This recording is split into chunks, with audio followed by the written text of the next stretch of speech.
What's up everybody? Welcome back to another episode of the BURB Files.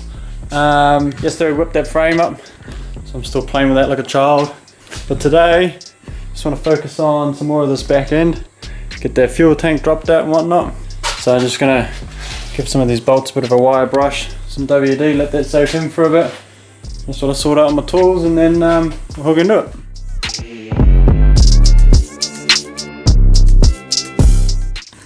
Okay, so just got all the fuel lines disconnected.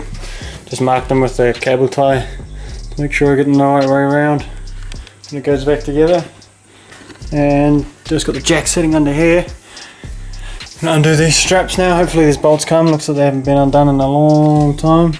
So hopefully they just come out, drop the straps out, and then lower the jack down. Hopefully there's not actually too much fuel in there. Feels like there might be a bit, but soon see. A bit of extra gas for skids in the E30.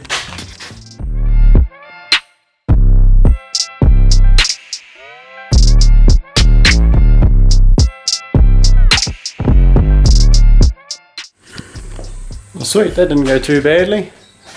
It actually came out pretty simply. I thought I was going to try and rock and fall off all over the place, but it's actually got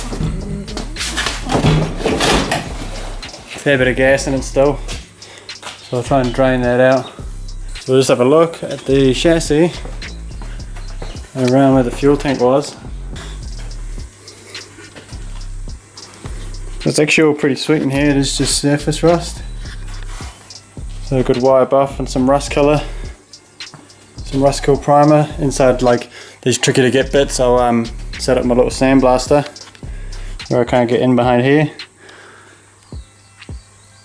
So it's actually in pretty good nick, so I can't complain about that. I might just I'll just drop these two old shocks out, drop them out, and then maybe look at getting the exhaust out of the way as well.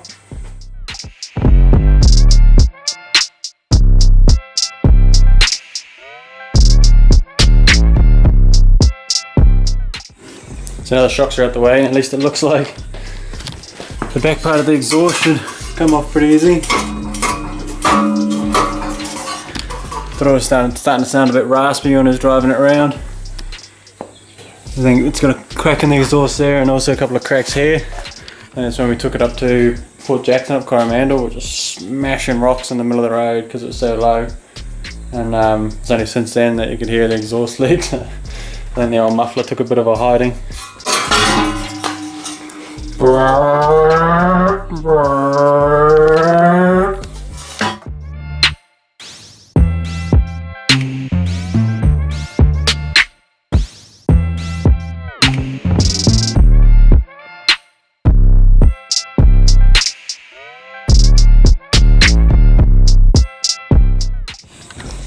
Alrighty guys, so just finished stripping the back half here, just pulled all the fuel and brake lines out.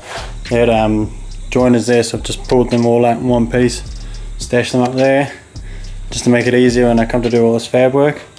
So while I wait and suss out what exactly the certifier wants me to do with the C-notch, I'm going to make a start on wire buffing and clean this back half. So it's probably going to be a little bit boring for the rest of this episode. It'll pretty much just be a time lapse of getting this wire brushed up. If I can clean up till like just before our fabbing, maybe this cross member and all that, I'll try and get some rust converter primer on there. See if I can. I'd like to have that sprayed on there by tonight, just so I can start seeing some progress of paint, get some primer on. So get stuck into that, make a bit of a mess.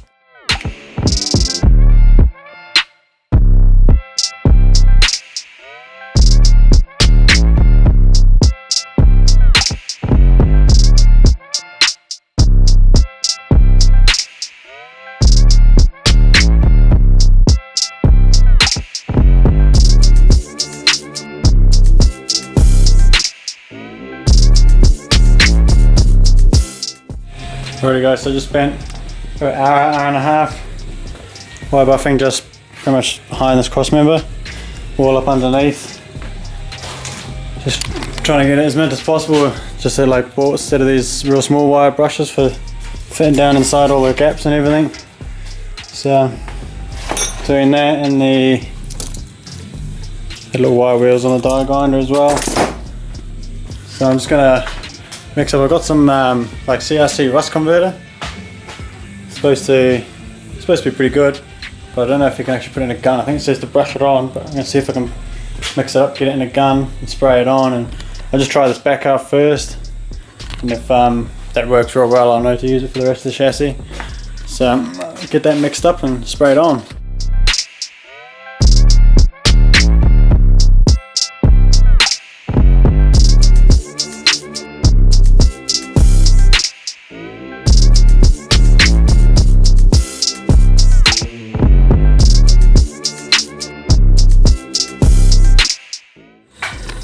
Alright, so just managed to spray a coat of that rust converter on. Looks like it's working. It's kind of the same, just goes like a weird purple colour when it's reacting. So hopefully, I put it on pretty thick, and like in behind there, just put the spray gun on like real fine spray and just blaze it in there and through all the holes. So I think it's going to be pretty well covered in there too. So hopefully, if that turns out alright, that'd be pretty handy, because I could just use more of that once if I don't find out too soon about what fabrication I'm going to do. I'll just strip this part too and start cleaning and prep this part, and pretty much get everything else done, and even if I have to do that last. So probably going to call it a day for this video. Actually pretty stoked I even managed to get paint on, so that's pretty good. So cheers for checking it out, and hopefully back tomorrow with another video. Sweet. See you guys.